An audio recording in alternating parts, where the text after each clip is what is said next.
காத்திருப்பேன், நீ காணும் இடத்தினில் பூத்திருப்பேன். அடி ஒற்றை ரூபாய் பக்கம் 2 எந்த அன்பு சேர்ந்திருக்கும், நெஞ்சில் வைத்து காத்திரு. இலக்கியாமா, ரொம்ப சாரிடா. நேற்று நான் இருந்த டென்ஷனில் எனக்கு என்ன பண்ணுறதுனே புரியல. அதனால தான் கோபத்தில் உன்னை திட்டேன். மன்னிச்சிரு தங்கம். பரவாயில்ல மாமா, விடுங்க. நீங்களும் வேணும்னு ஒன்றும் திட்டலை.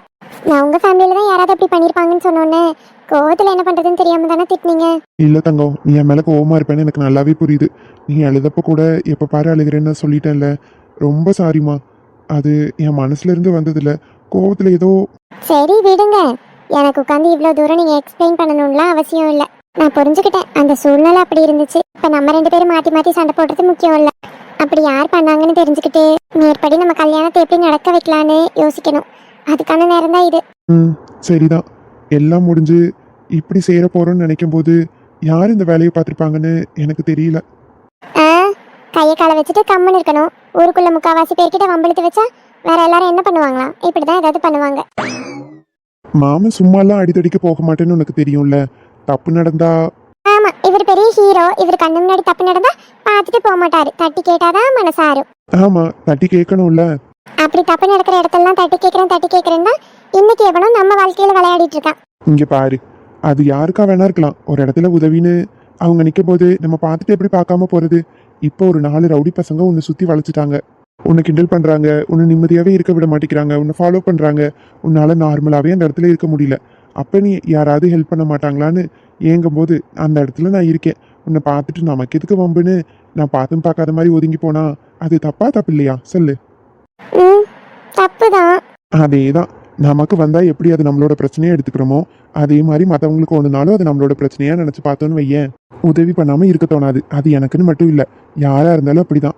அடுத்த வீட்டில் தானே ஏதோ பிரச்சனை, நமக்கு என்ன பண்ணு ஒதுங்கி போறவங்க ஒரு நிமிஷம் அது நம்ம வீட்டில் நடந்தா என்ன பண்ணுவோம்னு யோசிச்சாலே அக்கம் பக்கத்துல தப்பு நடக்கும்போது யாரும் அமைதியா இருக்க மாட்டாங்க. சரி எல்லாம் சரிதான். இப்ப அப்படி கேட்டு நம்ம லைஃப்ல நடக்க வேண்டிய ஒரு நல்ல காரியம் இப்ப தடப்பட்டு நிக்குதுல்ல. நீ சொல்றது சரிதான். ஆனா 2 வீடும் இப்பதான் பேசவே ஆரம்பிச்சாங்க. அதுவும் இந்த கல்யாண பேச்சு ஒரு 4 நாளாக தான் மேக்ஸிமம் ரொட்டீனா இருக்கும். உங்க வீட்லயும் வெளியே யார்கிட்டையும் சொல்லல, எங்க வீட்லயும் வெளியே யார்கிட்டையும் சொல்லலைங்கிற பட்சத்துல வேற யாரால எப்படி பண்ணியிருக்க முடியும்? நீ சொல்ற மாதிரி நம்ம வீட்டுக்குள்ளதான் யாராவது இருப்பாங்கன்னு நினைக்கிறேன். அது நான் உன் வீடுன்னு சொல்லலை, என் வீடுன்னு சொல்லலை. ஆனா நமக்கு கல்யாணம் நடக்க போகுதுங்கிற நல்லா தெரிஞ்சவங்களா தான் இருக்கணும். நம்ம குடும்பத்தை தவிர நான் வெளியே சொன்னதுன்னா அது ரகுவுக்கு மட்டும்தான். ஆனா ரகு எப்பயுமே என் கூட நிற்கிறவன், எனக்கு ஒரு நல்ல விஷயம் நடக்கணும்னு நினைக்கிறவன். அவன் அப்படி பண்ணியிருக்க சான்ஸே இல்லை. ஆனால் அவன் அதை வெளியே சொல்லியிருக்கிறக்கும் சான்ஸே இல்லை. ஏன்னா என் நண்பன்கிட்ட நான் ஒன்று சொன்னேன்னா நானே போய் அதை வெளியே சொல்லுன்னு சொன்னால் கூட அவன் சொல்ல மாட்டான். நான் சொன்னது ரகசியமாக இருந்தால் மனசோடையே வச்சுக்குவான். அப்படி ஒருத்தன். இத்தனை வருஷம் நான் அவன்கிட்ட பழகின பழக்கத்தில் வச்சு சொல்கிறேன். அவன் யார்கிட்டையும் சொல்கிறதுக்கு வாய்ப்பே இல்லை. அதே மாதிரி நீயும் முத்துக்கிட்ட மட்டும்தான் சொல்லியிருக்க. முத்துவும் அப்படிப்பட்ட பொண்ணு இல்லை.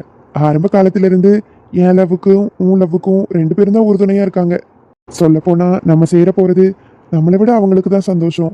அதனால அவங்க மூலமா எதுவும் நடந்திருக்காது. நம்ம குடும்பத்துக்குள்ள தான் யாரோ விளையாண்டுருக்காங்க. மாமா, அப்படி பார்த்தா இந்த கல்யாணம் பிடிக்காதவங்கன்னு யாருமே இல்லையே. அதை தான் கண்டுபிடிக்கணும். யாரும் நம்ம மேல கோவத்தில் இப்படி பண்ணாங்களா, நம்ம சேரக்கூடாதுன்னு பண்ணாங்களா, இல்லை விளையாட்டுத்தனமா பண்ணி அது விபரீதமாயிருச்சான்னு எல்லா கோணத்துல இருந்தும் நம்ம யோசிக்கணும். அப்படி எல்லா விதத்திலையும் யோசிச்சாதான் நமக்கான விடை நமக்கு கிடைக்கும். அந்த விடையை சீக்கிரம் நம்ம கண்டுபிடிச்சா மட்டும்தான் அடுத்து நம்ம என்ன பண்ணலாம்னு முடிவும் பண்ண முடியும். புரியுது மாமா. ஆனா அது எப்படி கண்டுபிடிக்கிறது அதுதானே தெரியல. எல்லாத்துக்கும் ஒரு வழி இருக்க மாதிரி இதுக்கும் ஒரு வழி இருக்கும். சரி, அண்ணன் உன்னை பார்த்து ஈவினிங் பேசணும்னு சொன்னான். மச்சானா என்ன பேச போறாரு? ஒன்றும் இல்லை, நேற்று இந்த விஷயம் தெரிஞ்சதுல இருந்து நான் அழுதேன். அண்ணன் பார்த்தான், நான் ஃபீல் பண்ணிட்டு இருந்ததையும் அண்ணன் பார்த்தான். அதான் என்கிட்ட வந்து ஒன்றும் இல்லை, நாங்கள்லாம் சப்போர்ட்டுக்கு இருக்கோம்ல, ஃபீல் பண்ணாத, தைரியமா இரு, வீட்டில் நான் சப்போர்ட் பண்ணுறேன், இது ஃபர்ஸ்ட் யார் பண்ணாங்கன்னு மட்டும் கண்டுபிடிச்சிக்கலாம், பரவாயில்ல நம்ம பார்த்துக்கலான்னு எனக்கு தைரியம் சொன்னான். அந்த மாதிரி உன்கிட்டையும் கொஞ்சம் பேசணும்னு சொன்னான். சரி ஓகே, மச்சான வேலையை முடிச்சுட்டு வர சொல்லு. நான் இன்னைக்கு வயல்ல தான் இருப்பேன், நான் பேசிக்கிறேன். சரி மாமா. சரி, இதுக்கு எதுக்கு சோகமா இருக்க? அப்புறம் நடக்க போன கல்யாணம் நின்று போயிருக்கு, இதுக்கு சோகப்படாம சிரிச்சுக்கிட்டு இருந்தா நல்லாவா இருக்கும்? ஐயோ மேடம், அதுக்கு உம்முன்னு இருந்தா சரியா போயிருமா? சிரிச்சுக்கிட்டு கலகலன்னு இருந்தா தானே சோடா புட்டி அழகா இருப்பா. மாமா 1001. 1001? அது என்ன 1001? நான் இதோட 1001 தடவை சொல்லிட்டேன். என்ன சொன்ன? என்ன சோடா புட்டின்னு சொல்லாத சொல்லாத சொல்லாதன்னு. சோடா புட்டின்னு சொல்லாம வேற எப்படி சொல்றதா? அதுக்குன்னு நான் உன்னை பாக்குறப்பெல்லாம் முட்டைக்கண்ணான்னு சொல்றேனா? பாவம் பார்த்து அப்படி எதுவும் சொல்லாம மாமா மாமான்னு தானே சொல்றேன். அந்த மாதிரி என்ன நீயும் அப்படி சொல்லக்கூடாது. பாரா, என்ன முட்டைக்கண்ணான்னு சொல்லிருவியா? சொன்னா என்ன பண்ணுவ? சொல்லுவேன். முட்டைக்கண்ணா. ஏய் பொடி சோடா புட்டி. மாமா ஏமா? லூசு. நீதான் லூசு. போடா எருமை. நீயும் தான் எருமை. போடா பண்ணி. நீயும் தாண்டி பண்ணி. ஐயா நான் சொல்றதே திரும்ப சொல்றேன். திரும்ப வேற எதுவும் சொல்ல கூட தெரியாதா உனக்கு? அப்படி இல்லடி செல்லம். நீ என்ன ஒண்ணு சொன்னா என் பொண்டாட்டி நீ தானே. அப்ப நான் எதுவோ அதே மாதிரி தானே நீயும் இருப்ப. அதனாலதான் நீ என்ன சொல்றியோ அதையே திரும்ப சொல்லிட்டு இருக்கேன். ஓ அப்படியா விஷயம்? எஸ். போடா அழகா. பொடி சோடா புட்டி. ஏய் நீ தானே சொன்ன நான் உன்னை என்ன சொல்றேனோ உன் பொண்டாட்டி நான் தான். அதனால அததான் திரும்ப சொல்லுவேன்னு நான் உன்னை அழகா இருந்தானே சொன்னேன். நீ அழகியா இருந்தா நான் உன்னை அழகின்னு சொல்லியிருந்திருப்பேன். நீ அப்படி ஒண்ணும் இல்ல. நீ அப்படி சொல்லணும்னு எதிர்பார்த்துதான் என்ன அழகான்னு சொன்னேன்னு எனக்கு தெரியும். அதனாலதான் நான் உன்னை அப்படி சொல்லல. ஓ நான் அழகா இல்லையா? துரைக்கு யாரு அழகா இருக்காங்களோ அவங்கள போய் பிடிச்சு லவ் பண்ணுங்க. என்ன விடுங்கப்பா சாமி. ஐயோ அப்பா, ஒருத்திய லவ் பண்ணிக்கிட்டே நான் படுற பாடு போதும். இன்னொருத்தியெல்லாம் இருந்தா அவ்வளவுதான் என் நிலைமை கந்தல் ஆயிரும். அந்த பயம் இருக்கட்டும். என்ன தவிர உங்களெல்லாம் யாரும் ஏறு எடுத்து கூட பார்க்க மாட்டாங்க. யாரு சொன்னா? மாமா பின்னாடி கியூ கட்டி நிக்கிறாங்க எல்லாரும். ஏன் ரேஷன் கடையில நின்னுட்டு இருந்தீங்களா என்ன? பர்றா காமெடி எல்லாம் வருது. எங்களுக்கும் கொஞ்சம் தெரியும். நீ இல்லனா மாமன் கண்ணடிச்சா போதும் 100 பொண்ணுங்க மடிஞ்சு விழும். நினப்புதான் பொழப்ப கெடுக்குமா. சரி ஓகே நம்ம வேணா ஒரு டீல் வச்சுக்கலாம்.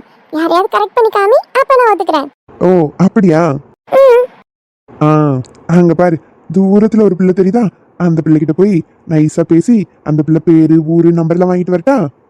ஓ வாங்கிருவியா நீ? வாங்கிருவேனே. இந்த பாரு உன் லைஃப்ல நான் மட்டும்தான் உனக்கு பொண்டாட்டி. நான் தான் உனக்கு பொண்டாட்டி.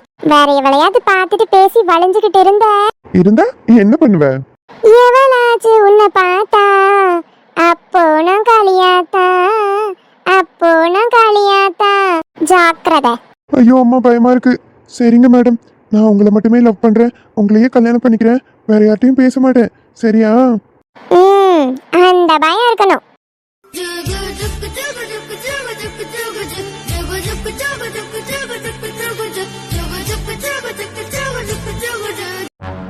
என்னமா சொல்றீங்க? அப்படி பண்ணது நீங்க தானா? ஏண்டி கத்துற? நீயே கத்தி எல்லாத்துக்கும் காட்டி கொடுத்துருவா போல் இருக்கு.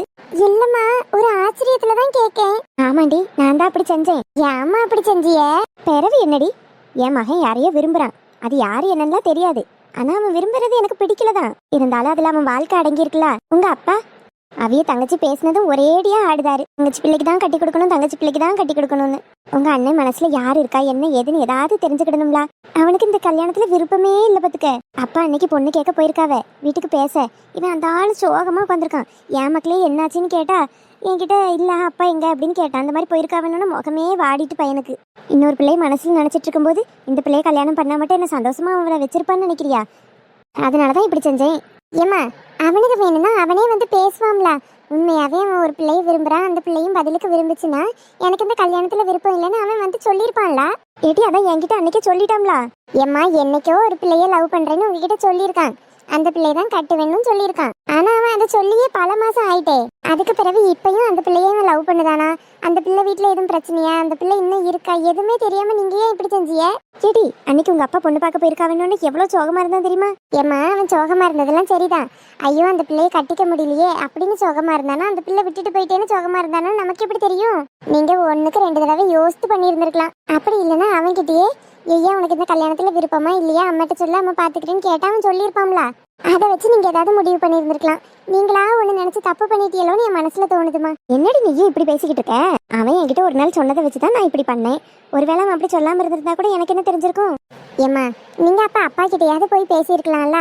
அவனுக்கு இந்த கல்யாணத்துல விருப்பமான ஒரு வார்த்தை கேட்டுக்கிடுங்கன்னாவது நீங்க அப்படி சொல்லியிருக்கலாம்ல நேரடியா சொல்லாம.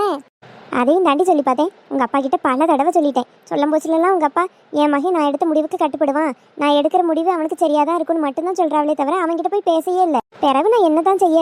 உங்கள் அத்தை குடும்பத்து கூட எனக்கு பெருசாக பழக்கம் வழக்கம் இல்லை தான். நான் கல்யாணம் முடிஞ்சு வந்த நாள்லேருந்து 2 பேரும் சண்டை போட்டுட்டு பிரிஞ்சு தான் இருக்காவே. சரி, பழகினாதான் ஒருத்தரோட குணம் எப்படி எல்லாம் தெரியும். ஆனால் உங்கள் அப்பாவுக்கு அன்னைக்கு முடியலன்னு ஆஸ்பத்திரிக்கெல்லாம் ஓடி வந்தாவ, அதெல்லாம் சரிதான். இப்போ 2 குடும்பமும் ஒன்னாயிட்டு பேசிக்கிறாவ, அதெல்லாம் கூட சரிடி.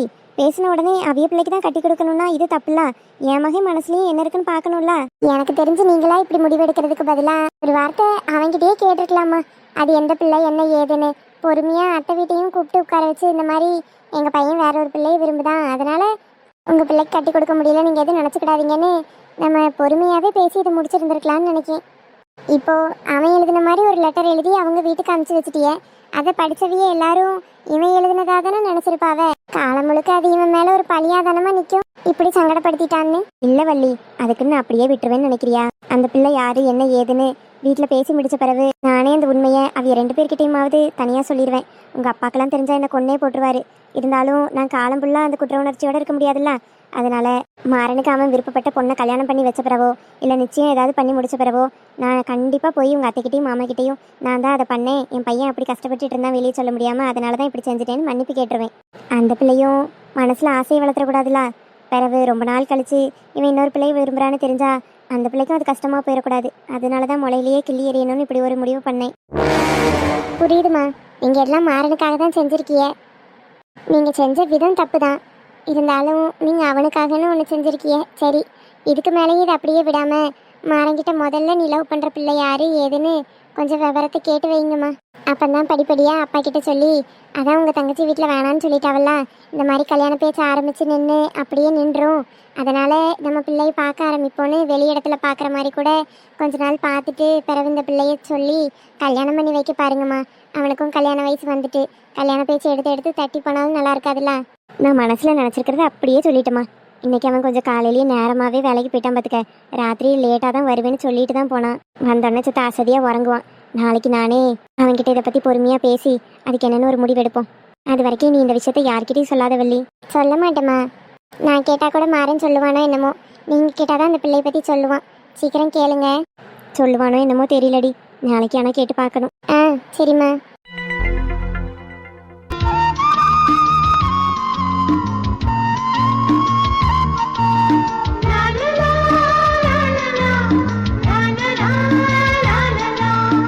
என்ன சார், என்ன வெறிக்க பார்த்துட்டு இருக்கீங்க?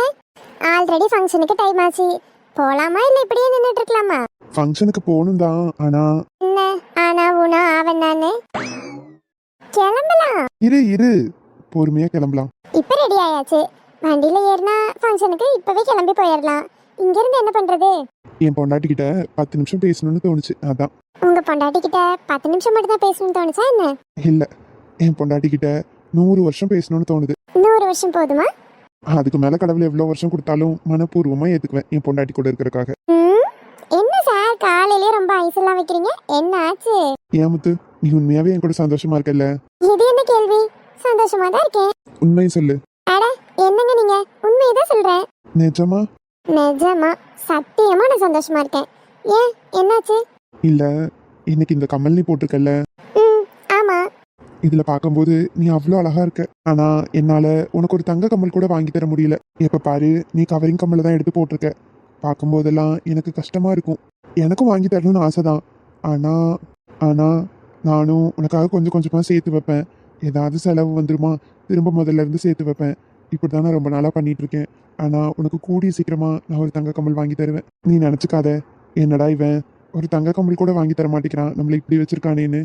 மிஸ்டர் ரகு, நீங்க தங்கம் வாங்கி தரணும், வெள்ளி வாங்கி தரணும், வைரம் வாங்கி தரணும்னு நான் என்னைக்கும் ஆசைப்பட மாட்டேன். காசு பணம் நகை அதெல்லாம் இன்னைக்கு வரும் நாளைக்கு போகும். ஆனா உண்மையான அன்பு காலத்துக்கும் வரும். அந்த உண்மையான அன்பு என்கிட்ட கொட்டி கிடக்கு. அப்படி இருக்கும்போது நான் எதுக்கு மற்றதுக்கெல்லாம் ஆசைப்பட போறேன்? இல்லடா, நீ ஆசைப்படலைனாலும் எனக்கு தோணும்ல என் பொண்டாட்டிக்கு எல்லாம் வாங்கி தந்து அழகு பார்க்கணும்னு. அதுலேயும் உனக்கு இருக்க வசதிக்கெல்லாம் உன்னை பெரிய குடும்பத்தில் கட்டி கொடுத்துருப்பாங்க. அதுக்குள்ள நான் இடையில வந்து உன்னை கல்யாணம் பண்ணிட்டேன். ஏய், இப்படி பேசினா எனக்கு பிடிக்காதுன்னு உங்களுக்கு தெரியுமா தெரியாதா? நான் தான் சொல்லியிருக்கேன்ல, நான் ஒன்றும் சின்ன வயசுல இருந்து பிறந்ததுல இருந்து தங்கத்தட்டுல தவழ்ந்து வளரல. நானும் கஷ்டம் நஷ்டம் எல்லாத்தையும் பார்த்து தான் வளர்ந்துருக்கேன். பல நாள் எங்க வீட்டுல சாப்பாடு கூட இல்லாம இருந்திருக்கு. எல்லாமே உங்களுக்கு தெரியதானே செய்யும். நான் எப்படி ஒரு சூழ்நிலையில வாழ்ந்தேன். எங்க அப்பா ஒரு காலத்துல குடிச்சிட்டு அங்க இங்கன்னு ரோட்ல விழுந்துருவாரு. ஏன் நீங்க கூட ஒரு தடவை கொண்டு வந்து விட்டுருக்கீங்க, ஞாபகம் இருக்கா? அப்படிலாம் இருந்ததுதான் என் வாழ்க்கை. எங்க அப்பா கொஞ்சம் காசு கையில இருந்தாலும் குடிச்சிருவாரு. எங்க அம்மா பாவம் வேலை பார்த்து தான் என்னை கஷ்டப்பட்டு படிக்க வச்சாங்க. எனக்கு என்ன வேணுமோ அம்மா ஒரு ஆள் தான் வேலைக்கு போய் செய்யணும். அப்படி ஒரு சூழ்நிலையில தான் நான் படித்தேன், வாழ்ந்தேன். எங்க தாத்தா என் பேர்ல சொத்து எழுதி வச்சிருக்காருன்னு நான் பிறந்ததுல இருந்தே எங்களுக்கு தெரியாது. இவ பேர்ல நிறைய சொத்து இருக்கு, இவளை கல்யாணம் பண்ணா நம்ம லைஃப் செட்டில் அப்படின்னு யோசிச்சா நீங்க எனக்கு தாலி கட்டினீங்க. இல்லை, நான் ஒன்றும் இல்லாம வெறுமையா இருந்தப்பவே என் பின்னாடி ரொம்ப வருஷமா சுத்தினது நீங்க. என்ன ஒன் சைடா ரொம்ப வருஷமா லவ் பண்ணது நீங்க. அன்னைக்கு என் கழுத்துல எனக்கு விருப்பம் இல்லாம ஒருத்தன் தாலி கட்ட போறான்னு தெரிஞ்சதும் கோவப்பட்டு அவன்கிட்ட சண்டை போட்டு அந்த தாலியை எனக்கு கட்டி வாழ்க்கை கொடுத்தீங்க. நம்ம லவ் பண்ண பொண்ணு ஊர் முன்னாடி இப்படி அசிங்கப்பட்டுறக்கூடாதுன்னு அன்னைக்கு நீங்க முடிவெடுத்து எனக்கு ஒரு வாழ்க்கை கொடுத்தீங்க. அதுக்கப்புறம் எனக்கு கிடைச்சதுதான் அந்த சொத்து பத்து வசதி எல்லாம். அதுலலாம் எனக்கு துளி கூட விருப்பம் இல்லை. அன்னைக்கு மட்டும் நீங்க அந்த வக்கீலோட வராம அந்த வக்கீல் வந்து இதெல்லாம் சொல்லாம இருந்தா, என் பேர்ல இவ்வளவு சொத்து இருக்கு, நாங்க ஒரு பணக்காரங்களா இருக்க வேண்டியவங்க இப்படி கஷ்டத்துல இருக்கோன்னு இதெல்லாம் எங்களுக்கு எப்படி தெரிஞ்சிருக்கும்? அவர் என்னைக்கு எங்க வீட்டை கண்டுபிடிச்சு என்னைக்கு வந்து சொல்லியிருப்பாரோ, அது வரைக்கும் நாங்க எப்படி இருந்திருப்போம்? அப்படியே தானே இருந்திருப்போம். அவர் வந்து சொல்ல போய் நம்ம இப்படி அப்படின்னு தெரிஞ்சது. இதுல வேற ஒன்றும் இல்லை. அப்படியே எங்க தாத்தா என் பேர்ல அதெல்லாம் எழுதி வச்சிருந்தாலும் அதுக்குன்னு உரிமை கொண்டாடுறதுக்கு எனக்கு துளி கூட விருப்பம் கிடையாது. என்னை பொறுத்த வரைக்கும் அப்பா அம்மா தாத்தா பாட்டின்னு யார் எவ்வளோ சொத்து சேர்த்து வச்சிருந்தாலும் அதில் நம்ம உழைப்புன்னு பார்த்தா ஒரு ரூபா கூட கிடையாது. அவங்க அதெல்லாம் கஷ்டப்பட்டு உழைச்சி சேர்த்து வச்சது. நாளைக்கு நான் ஒரு சின்ன விஷயம்னாலும் என் உழைப்பில் என் சம்பாத்தியத்தில் வாங்குறேன், நம்ம சேர்ந்து ஒரு வீடு வாங்குறோம், இடம் வாங்குறோம், ஒரு நகை வாங்குறோம், வண்டி வாங்குறோம், ஒரு பொருள் வாங்குறோன்னு என்ன வாங்கினாலும் அது நம்ம உழைப்பு அதில் இருக்கும். அது நம்ம காசுங்கிற மன நிறைவு இருக்கும். அதுவே எனக்கு போதும். நான் இப்போ போய் அவ்வளோ பெரிய பங்களா வீட்டில் எங்கள் அப்பா அம்மா கூட நான் உட்காந்துருந்தாலும் அது தாத்தாவோட உழைப்பில் நான் ஓசியை சாப்பிட்ற மாதிரி தான் எனக்கு தோணுமே தவிர அது நம்மளோடதுன்னு என்றைக்குமே தோணாது. சரியா? என்னோடதுன்னு எனக்கு எப்போ தோணுனா, நீங்கள் சம்பாரிச்சு எனக்கு அதில் ஒரு மல்லிகைப்பூ வாங்கிட்டு வந்தால் கூட அது எனக்கு அவ்வளோ சந்தோஷமாக இருக்கும். இதில் என் புருஷனோட உழைப்பு இருக்கும். என் புருஷனோட உழைப்பில் நான் பங்கு போடலாம். ஆனால் எங்கள் தாத்தா பாட்டி உழைப்புலலாம் நான் பங்கு போட முடியாது. நானும் கொஞ்ச நாளில் வேலைக்கு போக போகிறேன்ல, நம்ம 2 பேரும் சேர்ந்து உழைப்போம், கஷ்டப்பட்டு முன்னேறுவோம். நம்மளும் நிச்சயம் ஒரு நாள் நல்ல நிலைமைக்கு வருவோம். சரியா? அது வரைக்கும் சமத்தா இருக்கணும். இப்படி எல்லாம் நினைச்சு ஃபீல் பண்ணக்கூடாது. Love you. லவ் யூ என் தங்கமே. உன் பின்னாடி ரொம்ப வருஷமா நான் சுற்றி இருக்கேன். உன்னை எதுக்கு பிடிக்கும் ஏன் பிடிக்கும்னு தெரியாமல் பிடிச்சது நீ தான். நான் அந்த வயசில் இருக்கும்போது இது சும்மா அஃபெக்ஷன் அப்படி இப்படின்னு கூட யோசிச்சிருக்கேன். இருந்தாலும் என் மனசு நீ தான் சொல்லுச்சு. அதனால நான் இப்போ வரைக்கும் ஸ்ட்ராங்காக இருந்து எப்படியோ கடவுள் நம்ம 2 பேர்த்தையும் சேர்த்து வச்சிட்டாரு. இப்படி ஒரு பொண்ணு என் வாழ்க்கையில் கிடைக்கலனா தான் நான் வாழ்க்கையில் இழந்த பெரிய பொக்கிஷமாக நீ தான் இருந்திருப்ப. கடவுள் இப்போ எனக்கு ஒரு வரம் கொடுத்தாருன்னா அது நீ தான். என் வாழ்க்கையில் எனக்கு கிடைச்ச வரம். என்னைக்கும் இதே மாதிரி என் கூட சந்தோஷமா இரு. உன்னை என்னைக்கும் கைவிட மாட்டேன். உன்னை பத்திரமா பார்த்துக்குவேன். என் பக்கத்துலேயே வச்சு பார்த்துக்குவேன். இருக்கும் இடம்தான் எனக்கு கோவில்லையா, மனச திறந்து பேசு சொல்ல வாயில்லையா. சொல்லாக்காத உள்ள கிடக்கு, இல்லாதது எங்க இருக்கு. என்னாச்சு அரவிந்த்? ஈவினிங் மாறனை பார்க்க போறேன்னு சொல்லிட்டு போனியே, பேசுனியா? பேசிட்டு தான் வந்தேன். மாறனும் சரி இலக்கியாவும் சரி 2 பேருமே ஸ்ட்ராங்காக தான் இருக்காங்க. அது பிரச்சனை இல்லை. இப்போ யார் அதை பண்ணாங்கன்னு தெரிஞ்சா இன்னும் கொஞ்சம் ஈஸியாக இருக்கும். எப்படி இருந்தாலும் ஏதாவது ஒரு கட்டத்தில் இவங்க லவ் பண்ணுறாங்கன்னு நம்ம வீட்டுக்கு தெரிய வரும்னு நினைக்கிறேன். தெரிய வந்தாலும் அப்பா அம்மாவை நம்ம தான் கொஞ்சம் சமாளிக்கணும். இவங்களுக்கு சப்போர்ட்டாக இருக்கணும். ஓகேவா? ஒன்றும் பிரச்சனை இல்லை. நீ உன் தங்கச்சிக்காக சப்போர்ட் பண்ணு, நான் என் மாறன் தம்பிக்காக சப்போர்ட் பண்ணுறேன். பாருப்பா. ஆமாப்பா, நீ உன் தங்கச்சிக்காக சப்போர்ட் பண்ணுவ. அப்ப பாவம் மாறனும் எனக்கு தம்பி தானே, அப்ப அவனுக்கு நான் தானே சப்போர்ட் பண்ணணும். மாறனுக்கு கூட பிறந்த ஒரிஜினல் அக்காவே இருக்கா. அவ பேரு வள்ளி. என் அத்தை மக. அவளுக்கு தெரிஞ்சதுன்னு வச்சுக்க, அவ்வளவுதான். ஒரிஜினல் அக்கா நான் இருக்கும்போது டூப்ளிகேட் அக்கா நீ எங்கடி வந்தேன்னு விரட்டி விட்டுருவா. இரு இரு, மாறனுக்கு கூட பிறந்த அக்கா இருக்கு, அத நீ சொன்னா ஓகே. அதுக்கப்புறம் என்ன சொன்ன?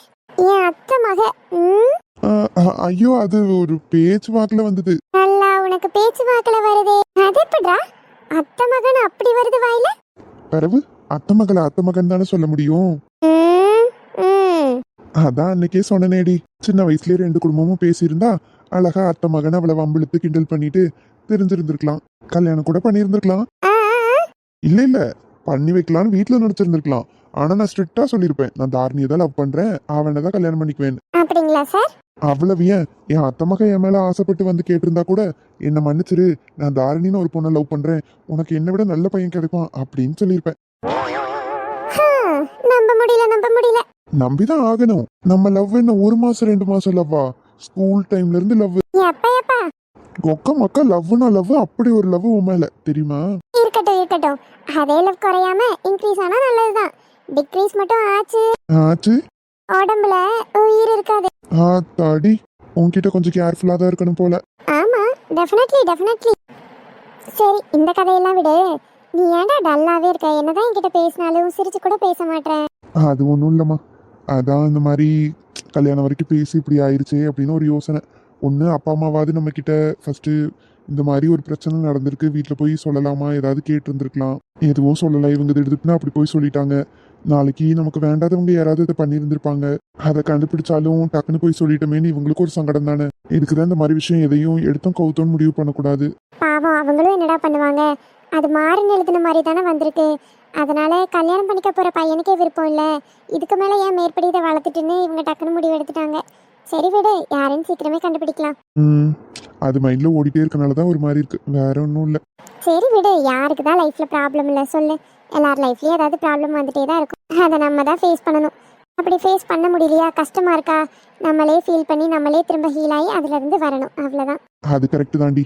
இந்த லைஃப் எப்படி இருக்கு பாரு. இப்ப நமக்கு எத்தனை வயசாயிருக்கும், இந்த வயசுக்குள்ளேயே வாழ்க்கை நிறைய நபர்கள் மூலமா வேற வேற பாடத்தை நமக்கு கத்து கொடுத்துருக்கு இல்ல, கத்து கொடுத்துட்டே தான் இருக்கும். இன்னும் நமக்கு எத்தனை வயசு ஆனாலும் புதுசா நமக்கு அறிமுகம் ஆகிறவங்க அவங்க நம்ம லைஃப்ல நல்ல விதமான லெசனும் கொடுப்பாங்க, கெட்ட விதமான லெசனும் கொடுப்பாங்க.